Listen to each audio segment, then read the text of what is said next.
19 del 5 al 16. ¿Alguien encontró su boletín todavía? ¿Alguien tiene el boletín especial?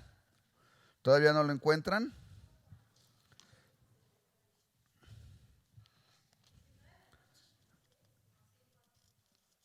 Primera de Reyes 19 del 5 al 16.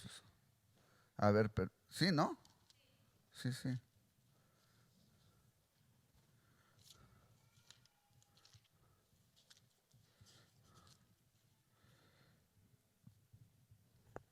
Sí, Primera de Reyes 19 del 5 al 16. ¿Y ya estamos todos listos?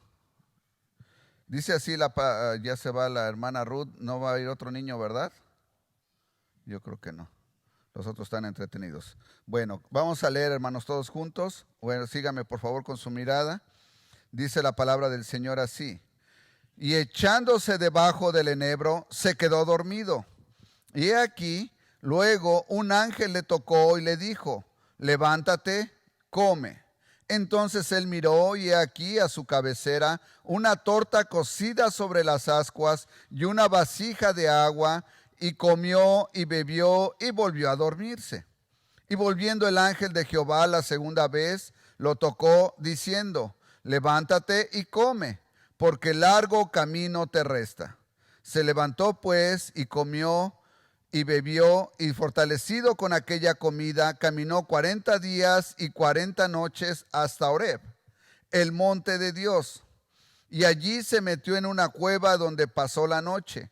Y vino a él palabra de Jehová, el cual le dijo, ¿qué haces aquí, Elías? Y él respondió, he sentido un vivo celo por Jehová, Dios de los ejércitos, porque los hijos de Israel han dejado tu pacto, han derribado tus altares y han matado a espada a tus profetas, y solo yo he quedado y me buscan para quitarme la vida.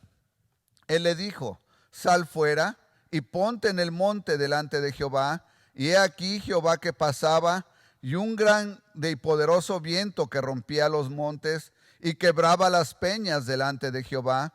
Pero Jehová no estaba en el viento. Y tras el viento un terremoto, pero Jehová no estaba en el terremoto. Y tras el terremoto un fuego, pero Jehová no estaba en el fuego. Tras el fuego un silbo apacible y delicado. Y cuando lo oyó Elías, cubrió su rostro con su manto y salió y se puso a la puerta de la cueva. Y he aquí vino a él una voz diciendo, ¿qué haces aquí, Elías? Él respondió, he sentido un vivo celo por Jehová de los ejércitos, porque los hijos de Israel han dejado tu pacto, han derribado tus altares y han matado a espada a tus profetas, y solo yo he quedado y me buscan para quitarme la vida. Y le dijo Jehová, ve, vuélvete por tu camino por el desierto de Damasco, y llegarás y ungirás a Hazael por rey de Siria. A Jehú, hijo de Nimsi, ungirás por rey sobre Israel. Y a Eliseo, hijo de Safat, de Abel Mejola, ungirás para que sea profeta en tu lugar. Oremos, hermanos. Gracias, Padre, te damos porque nos has permitido reunirnos una vez más. Gracias, Padre, porque tú provees este edificio que has puesto en el corazón de nuestros hermanos americanos, anglo, que nos puedan recibir, Señor, para que no estemos a la intemperie, no estemos incómodos en otro lugar. Y Padre, que aquí nos podamos congregar. Bendícele, Señor, y ayúdanos a nosotros a ser de bendición para ellos también. Gracias te doy por la oportunidad, Señor, de leer tu palabra abiertamente. Y gracias por la enseñanza que tú tienes a través de ella. Te suplico, Señor, que en este momento tú prepares nuestro corazón y nuestra mente para que podamos aprender lo que tú tienes para nosotros. Usa al Espíritu Santo, envíale, Señor, a que haga la obra en nuestro corazón, en nuestra mente, para que esta enseñanza que tú tienes para nosotros la podamos poner en práctica en nuestra vida. Que no sea solamente un conocimiento más, Padre, pero que sea un conocimiento que podamos poner en práctica. Señor, te amo y te agradezco que hayas dado la vida de tu Hijo amado por mí. Sabía, Señor, que yo no soy merecedor, pero por tu gracia, Señor, por gracia, tú me viste con ojos de misericordia y me diste la salvación a través de tu Hijo amado. Úsame, Señor, úsame solamente como una herramienta en tus manos. Quiero ser una herramienta útil, pero que sea tu Espíritu Santo el que traiga la enseñanza el día de hoy. Te lo suplico en Cristo Jesús, Señor nuestro. Amén. Nos hemos venido estudiando la historia de ¿quién? Del profeta Elías y del rey Acab. ¿Se acuerdan ustedes de esto? Precisamente en la parte de la historia bíblica del profeta Elías y de Acab en la que nos encontramos en este momento, es cuando el profeta Elías viene huyendo del rey Acab. A ver, le estoy haciendo una prueba aquí, hermanos, contéstenme, ¿de quién viene huyendo el profeta Elías? ¿Se acuerdan? No viene huyendo del rey Acab. Viene huyendo ¿de quién? De la esposa del rey Acab. Recuerdan que después de que mató a los sacerdotes de Baal, subió a orar por lluvia, porque es a lo que Dios lo había mandado, a que orara por lluvia. Y cuando se enfrenta con Acab, se dicen ahí, tú eres el que estás turbando a Israel. Y Elías le aclara, no eres tú, porque te has dado a hacer lo malo delante de los ojos de Dios. Y platicamos que cuando uno hace lo malo, también le afecta a las personas alrededor de nuestro. Después continuó Elías, mata a los sacerdotes de Baal y después le dice, sube al monte, ¿verdad? Carmelo, y come y bebe porque hoy lloverá. Y cuando Acab está comiendo y bebiendo, Elías está en la cúspide del monte orando junto con su siervo. Le dice al siervo que vaya y vea. Si viene lluvia la primera vez, va el siervo, se asoma y le dice, no viene nada de lluvia. Y le dice, ve 7 veces más, mientras Elías está en esa posición que nosotros conocemos, que se llama ponerse de rodillas, que es la posición, dijimos, la posición más humilde en la que uno se puede poner delante de su Señor o de alguien, en este caso delante de Dios. Y está orando y a la 7ª vez viene el criado y le dice, veo allá a lo lejos que sube una pequeña nube como el tamaño de una palma de la mano. Y le dice Elías, ve y dile a Acab que prepare su carro. En la Biblia dice que unza su carro, que lo prepare y descienda porque una gran lluvia viene para que no lo ataje. Y en eso están cuando se viene la lluvia. Elías entonces, se dice la palabra, se ciñe sus lomos, sale corriendo delante de Acab y le gana llegar primero a la ciudad de Jezreel. Llega a la ciudad de Jezreel y cuando llega Acab nos dice la palabra que Elías le dice a su esposa Jezabel todo lo que Elías había hecho y cómo había matado a los profetas de Baal, ¿verdad? A los sacerdotes de Baal. Como un niño chiquito ahí, mira, yo sé que tú los quieres mucho y Elías hizo esto. Y la esposa de Acab, Jezabel, le manda un mensajero a Elías y le dice que así le hagan a ella los dioses, no Dios, no el Dios, sino los dioses. ¿Cuáles dioses a los que ella sirve? ¿Recuerdan cuáles son los dioses a los que ella servía? Uno era Baal y el otro era Acera.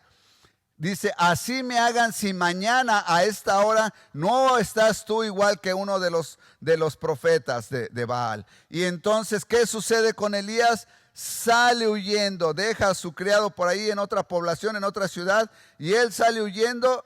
Y aquí es donde él llega y se echa debajo de un enebro. El domingo pasado terminamos donde Elías le está diciendo a Dios, basta ya, Dios, quítame la vida, que yo no soy mejor que mis padres. ¿Recuerdan todo esto? Bueno, y se queda dormido. Al despertar, nos dice ahorita el versículo 5, que se quedó dormido ahí debajo de un enebro, un árbol. Y un ángel de Jehová le tocó, dice, y un ángel le tocó. Y le dijo, levántate y come. Nosotros también platicamos que cuando nosotros estamos muy cansados, cuando estamos hambrientos, porque todo lo que había hecho Elías en todo ese periodo de tiempo no había comido y no había descansado. En algunas ocasiones el estar en ese estado nos afecta nuestra mente, nos afecta nuestro cerebro, nuestros sentimientos y nos hace que nosotros pensamos y digamos cosas absurdas, incluso pedir. En este caso, Elías le estaba pidiendo a Dios que le quitara la vida. Y le dice, porque yo no soy mejor que mis padres. Recuerden que tocamos ese tema también, hermanos. Los papás siempre queremos que los hijos sean mejores que nosotros.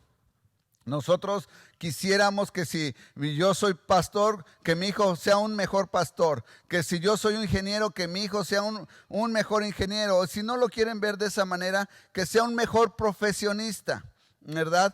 Que tenga más éxito de lo que yo he tenido. Y puse ejemplos el domingo pasado. Pero ciertamente todos queremos que nuestros hijos sean personas de bien, sean ciudadanos honorables. No queremos, ningún papá queremos tener un hijo en la cárcel. Ningún papá queremos tener un hijo que esté batallando con drogas o que esté batallando con situaciones sentimentales en las que la mente está inestable y se quieren quitar la vida. No queremos eso, queremos que nuestros hijos sean mejor que nosotros. Elías reconoce eso y dice, Señor, yo no he sido mejor que mis padres. Si mis papás son cristianos, los papás quisiéramos que nuestros hijos fueran todavía unos cristianos más entregados que nosotros. Hay familias, hermanos, que es impresionante. Es impresionante ver cómo la familia ha crecido. Y una de esas familias es la familia de la hermana Melody. La hermana Melody, ustedes saben a quién me refiero. Su familia se ha dedicado al cristianismo. Solamente hay un hermano que se dedicó, que es policía. Está dentro de la ley y todo. Pero su otro hermano, el que está en México, ha hecho jornadas increíbles para jóvenes. Andan en toda la República en México teniendo campamentos. Ahora ya tienen el campamento en Michoacán, en Morelia, ¿verdad? Incluso ahí si van por ahí, a lo mejor les convendría ir a visitar el campamento y saludar al hermano Jim y ver cómo está. Que se han dedicado al cristianismo y cada vez han tenido más, han ido avanzando, han sido mejores. A eso se refería Elías cuando le dice, quítame la vida, Señor, que yo no soy mejor que mis padres. Él sentía que no había sido mejor que sus padres todavía. Sin embargo, también dijimos que el Señor no le contesta, ¿recuerdan? Nosotros tenemos que estar agradecidos cuando el Señor no contesta nuestras peticiones a peticiones necias. Como el Señor le iba a quitar la vida a Elías nada más porque en ese momento él se sentía atacado. No, el Señor guardó silencio, no le contestó y el ángel simplemente le dijo, levántate, come y bebe. Y Elías se levantó, comió y bebió y después ¿qué hizo? Volvió a quedarse dormido, hermanos. Pongan atención a esto. Elías estaba allá lejos. En su cansancio, él no preguntó de dónde venía la comida. No dijo, oigan, ¿quién la prepararon? ¿Quién prendió las ascuas? Porque dice que había una torta bajo las ascuas, sobre las ascuas. ¿Quién trajo el agua y de dónde la trajeron? Eso no preguntó Elías. Elías estaba muy cansado, obviamente. El cansancio nos hace a nosotros distorsionar las cosas. Nosotros tenemos que, hay ocasiones en nuestra vida que tenemos que darnos cuenta que lo que nos está sucediendo es porque estamos cansados. Estamos cansados y nos desanimamos. Yo estoy trabajando ahorita en un proyecto en casa y el otro día estaba tan cansado y ayer todavía estuve trabajando un poco ahí. Y cada vez que, hermanos, estos proyectos parecen esos proyectos que usted encuentra una cosa mal y la quiere arreglar y cuando está arreglando esa encuentra otra cosa mal y cuando encuentra otra mal y ya estaba yo tan desanimado y dije, bueno, creo que estoy como Elías, ya estoy tan cansado y no he comido y por eso ya estoy tan desanimado y me siento con la moral tan baja. Hice un break y me metí a casa y ya mi esposa preparó la comida y todo. Ya comí, descansé, me puse a hacer las cosas, a preparar las cosas para el servicio anglo. Y esa forma de pensar se fue quitando. Le pedí al Señor, Señor, ya trae paz a mi corazón. De todos modos, las cosas se van a tener que arreglar de una manera u otra, que no permitas que yo me sienta tan desanimado. Así se sentía Elías y le dijo, quítame la vida, Señor. Pero el Señor sabía mejor, le prepara la comida, le pone la comida y luego el ángel lo toca. Tampoco Elías se sorprende de ver a un ángel, hermanos. Recuerden, tengan esto muy presente. No siempre nosotros vamos a reconocer a los ángeles.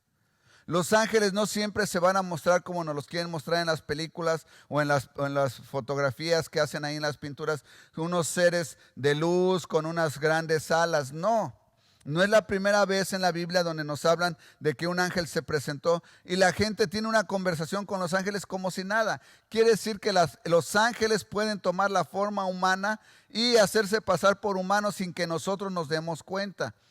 Por eso es que nosotros debemos de estar muy atentos a ayudar a las personas y a ser hospedadores, dice la Biblia, porque sin saberlo hemos hospedado ángeles o podríamos hospedar ángeles. Elías no se pregunta de dónde viene la comida, no se pregunta, no le dice al ángel, ¿y tú quién eres? Nada, simple y sencillamente está tan cansado que se despierta, le dice, come y bebe, ahí estaba la comida, se la comió y se volvió a dormir. Y después de un rato, o no nos especifica la Biblia si fue nada más horas o fueron días o un día, el ángel lo vuelve a despertar y le dice, come y bebe que largo camino te queda. Fíjense bien, hermanos, fíjense bien, volvió a comer, volvió a beber e inició su camino. ¿Cuántos días y cuántas noches nos dice la Biblia que caminó con esa comida? 40 días y 40 noches. Hasta el monte de Horeb llegó, donde se metió en una cueva. Hermanos, yo no sé cómo le hacía Elías ha de haber sido un hombre delgado. Me lo imagino con sus músculos de esos que se le marcan a todo, de que nada más es puro músculo, no tenía nada de grasa. Porque caminar con estas dos comidas, 40 días y 40 noches, quiere decir, hermanos, que no descansó. Iba caminando y caminando y caminando y caminando y caminando.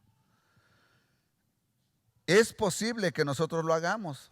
No es recomendable. No es recomendable. Pero Elías lo hizo y después llegó y se metió a una cueva. A una cueva. Y aquí viene la parte más interesante.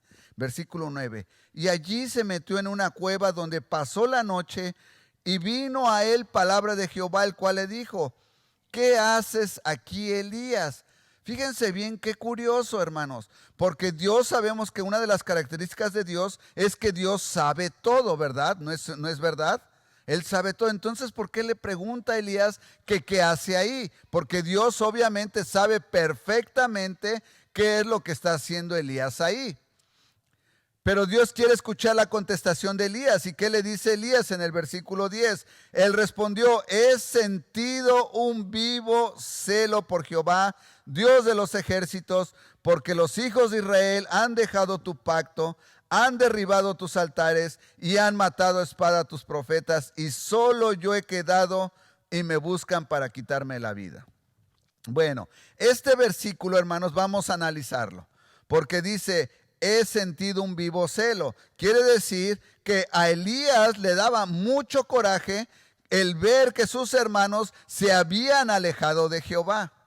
Elías sentía mucho coraje el ver que sus hermanos israelitas que se debían servir a Jehová, se hubieran alejado de Jehová, se olvidaron del pacto que tenían con Dios. ¿Cuál era el pacto, hermanos? Si nos vamos a Éxodo vamos a encontrar el pacto, que es que no van a servir a otros dioses ajenos, que no van a hacer esto, que no van a hacer el otro. Y todo el pueblo dijo, así sea. Pero ahora ellos se olvidaron de todo eso, y no nada más eso, sino los altares donde se sacrificaban al Dios viviente habían sido derribados. Y entonces dice, he sentido un vivo celo, dice, y ahora me buscan para matarte. Dice, un vivo celo por Jehová, Dios de los ejércitos, porque los hijos de Israel han dejado tu pacto, han derribado tus altares y han matado a espada a tus profetas, y solo yo he quedado y me buscan para quitarme la vida. Bueno, ahí a Elías se le olvidó un pequeño detalle, decirle a Dios que Dios no lo ignoraba. ¿Cuál era el pequeño detalle, hermanos? Que había matado él a espada a todos los sacerdotes de Baal. Y ahora lo buscaban a él para quitarle la vida. ¿Estaba mintiendo Elías? No, no estaba mintiendo. Estaba diciendo exactamente lo que él sabía, lo estaban buscando para quitarle la vida. Lo importante de esto que nosotros debemos de notar, número uno, es que él tuvo un celo.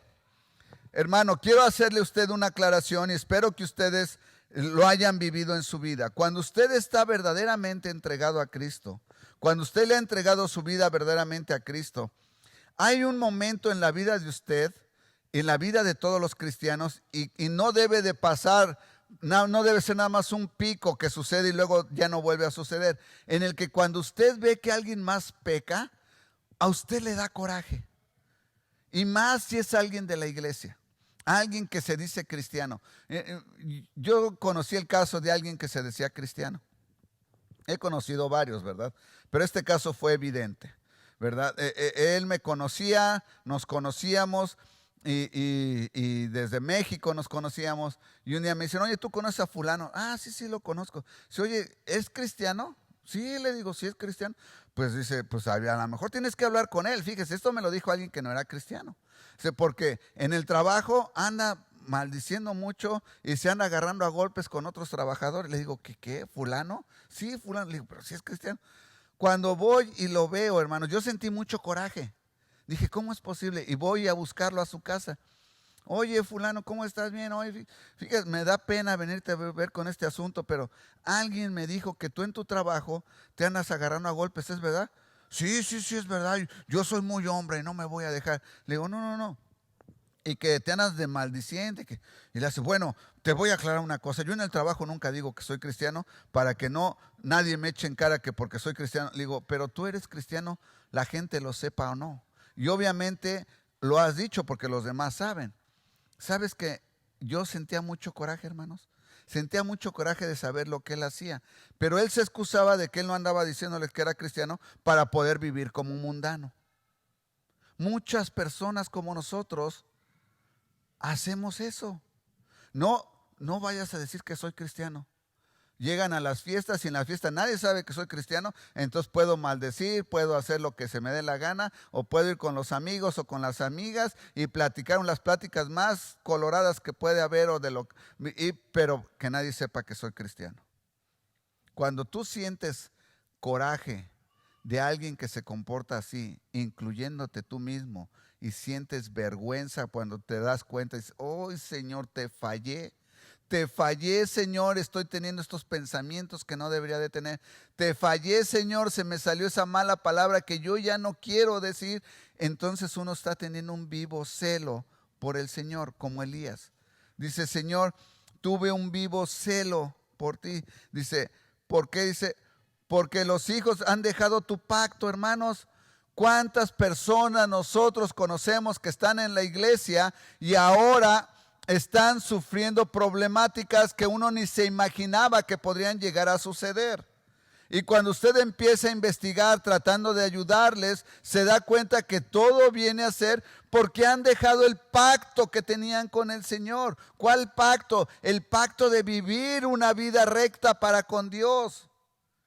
Y entonces se vienen las problemáticas y la gente, cristianos que se dicen, como le pasó a este individuo del que les estoy comentando, le pasó exactamente lo que les voy a platicar. Al poco tiempo empezó a tener problemas muy serios con la esposa. Después la empezó a golpear y después la abandonó. Porque había abandonado el pacto que tenía con Dios.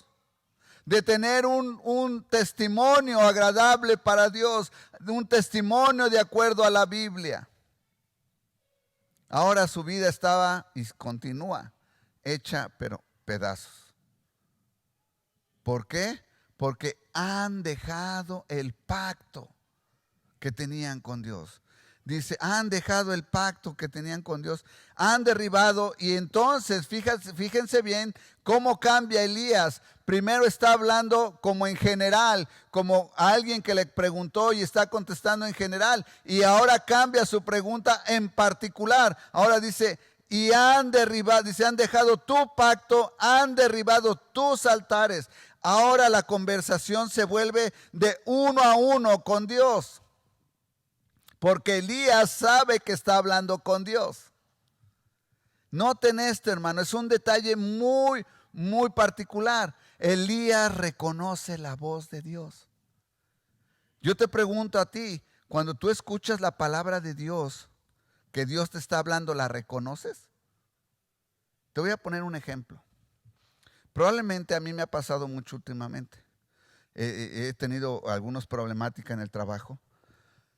Y cuando siento que estoy ya desalentado, que no hay por dónde y todo eso, me estoy leyendo la Biblia y por ahí sale un pasaje de la Biblia.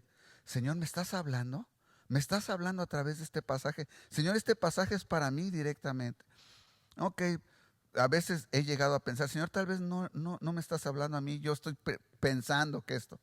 Continuó, trato yo de escuchar, no es que me la esté dando de muy santo ni nada, hermanos, pero yo trato de que si voy a escuchar el radio, prefiero escuchar estaciones cristianas. Si voy a escuchar algo en el internet, prefiero escuchar o música cristiana o sermones. Y por ahí me aparece nuevamente otro versículo relacionado otra vez al mismo. Y entonces cuando digo, Señor, tú me estás hablando a través de estos versículos. Usted tiene que aprender a reconocer la palabra de Dios en su vida. Y no la va a aprender a reconocer si es que usted no tiene conversaciones constantes con Dios. Dice, han derribado tus altares, dejaron tu pacto, han derribado tus altares y han matado a espada a tus profetas. Y solo yo he quedado y me buscan para quitarme la vida. No sé si usted se está dando cuenta de lo que estamos viviendo aquí en los Estados Unidos, pero desde la administración pasada, con el presidente anterior, ya se dieron atentos de acallar al cristianismo. Ya se dieron, no sé si ustedes se acuerdan, durante los primeros 4 años del presidente anterior, se dio en algunas ciudades de los Estados Unidos que estaban obligando a los pastores que no podían predicar nada acerca del homosexualismo y tenían que, en algunas ciudades, tenían que entregar ya sus sermones escritos una semana de anticipación al gobierno del estado para que los revisaran y los aprobaran para ver si ellos podían predicar de eso. Porque ya nos querían empezar a controlar y eso. Gracias a Dios fueron a la Suprema Corte y pasó todo un proceso y lo regresaron, pero ya los intentos ya se dieron. Hemos dejado el pacto, pero no bastante con eso, hermano. Queremos matar a aquellos que tienen la palabra de Dios. ¿Cómo los matamos, hermano? Fíjese bien, como sociedad no es necesario agarrarlos y matarlos físicamente, que el individuo deje de existir, lo llevamos a la silla eléctrica o le disparamos, no. ¿Cómo los matamos? Los empezamos a avergonzar. Empezamos a hacer que las personas que vienen a la iglesia se sientan avergonzadas de que digan vengo a la iglesia. Entonces, dentro de un poco tiempo, ya nadie viene a la iglesia. Porque los vecinos, ¿qué van a decir? Ay, hermanos, lo estamos viviendo. Créame que lo estamos viviendo. Hay gente que ya le dice, ay, ¿cómo tú todavía puedes creer en la Biblia? Si son puros chismes, son puras mentiras. Ay, ¿cómo Dios pudo haber abierto el mar rojo? Eso nadie lo puede hacer. Claro que no, hermanos. Claro que ellos piensan así. ¿Por qué? Porque ellos no conocen al Dios todopoderoso que usted y yo conocemos. Ellos simple y sencillamente viven una vida de degradación. Entonces no pueden aceptar que Dios es capaz de hacer grandes cosas. Y entonces nos empiezan a atacar con la burla. Y a atacarnos y a hacernos creer que somos unos ignorantes y creemos en esto. Y nosotros, obviamente, como somos muy dignos, yo no soy ignorante. ¿Cómo me tratan así? No, yo no creo en eso tampoco, no. No, hermanos. Dios está llamando a gente valiente a servirle. Fíjese bien. Dice, y le dijo, sal fuera, ponte en el monte delante de Jehová. Y Jehová que pasaba y un grande y poderoso viento que rompía las peñas. Hermanos, yo he estado en tormentas fuertes y he visto tornados ahorita, he visto tornados cerca, ¿verdad? El que no sé si se acuerda el hermano Eliseo, el que tiró los anuncios de Walmart hace 3 o 4 años, y he visto tornados muy de cerca. Y los vientos son muy poderosos. He visto videos donde los trailers van volando, ¿verdad? Los semis que les dicen en inglés, los trae volando el torbellino. Pero ninguno de esos vientos es capaz de romper un monte. Aquí dice que Jehová pasaba y un monte rompía las peñas. La peña es la parte más saliente de un monte. Puede ser hasta la cúspide, puede ser una saliente ahí que tiene, pero normalmente son de pura roca. El viento la rompía, hermanos. ¿Por qué? Porque iba anunciando al Señor. No era Dios, porque nos aclara, no, pero Dios no estaba en el viento, pero iba anunciando que venía el Señor. Y luego continúa y ¿qué dice? No había un fuerte viento que rompía los montes y quebraba las peñas delante de Jehová, pero Jehová no estaba en el viento, y tras el viento un terremoto. El terremoto que vivimos ya hace no sé cuántos años en México, precisamente en septiembre, destruyó la Ciudad de México prácticamente. Fueron pocas las colonias que quedaron, prácticamente todo el centro de la Ciudad de México quedó destruido. Fue un terremoto muy poderoso, pero dice que aún ahí el Señor no estaba en el terremoto, ¿verdad? Pero Jehová no estaba en el terremoto. Versículo 12, tras el terremoto un fuego, pero Jehová no estaba en el fuego. Y tras el fuego un silbo apacible y delicado. Hermano, hermana que me escucha, cuando Dios le quiere hablar a usted, Dios nunca le va a hablar a usted en medio de la tormenta, porque en medio de la tormenta hay tanto caos que usted no va a poder escuchar. Dios le va a hablar cuando las cosas estén calmadas. Cuando usted venga a paz con Dios, esté de rodillas y pida tranquilidad en su vida, y entonces usted va a escuchar aquel silbido apacible que es la voz de Dios, que le va a decir, las cosas están bien, yo estoy a tu cuidado.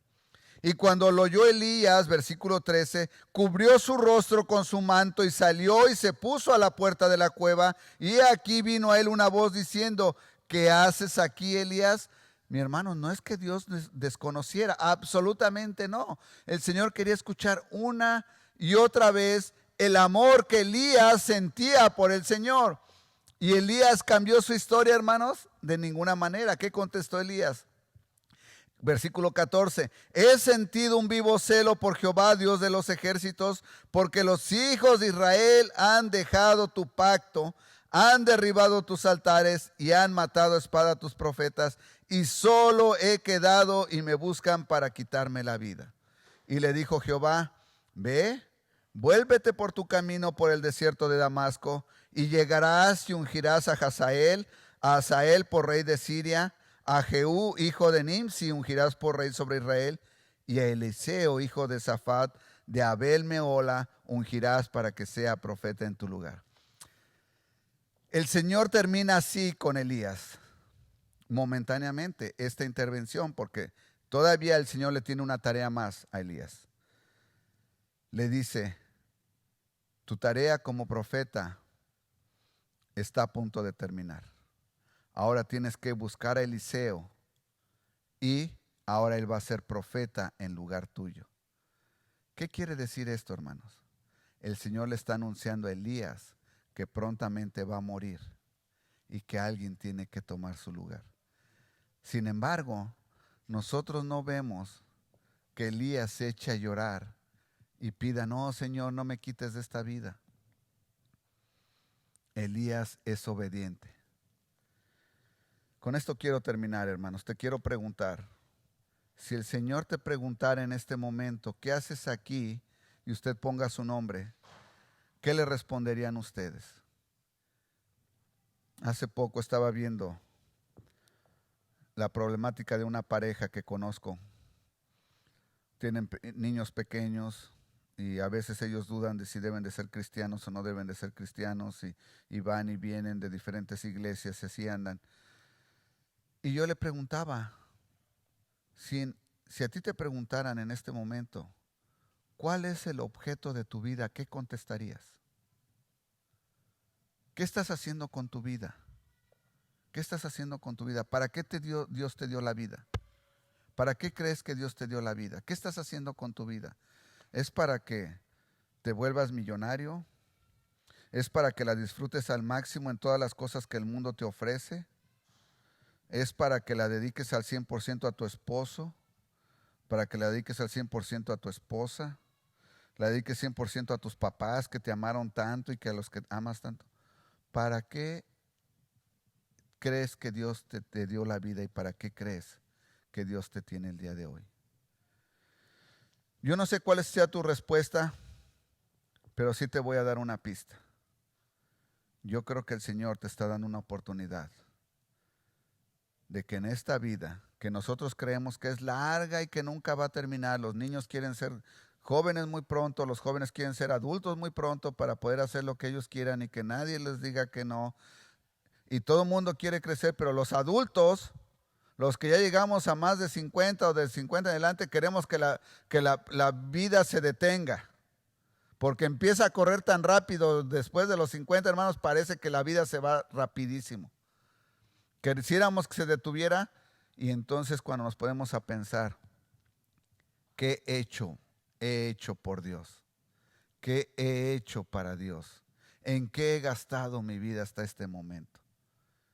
Y en algunas ocasiones es muy triste, hermanos, como es mi caso, ver que mi juventud la gasté en cosas que no dan fruto en el cielo.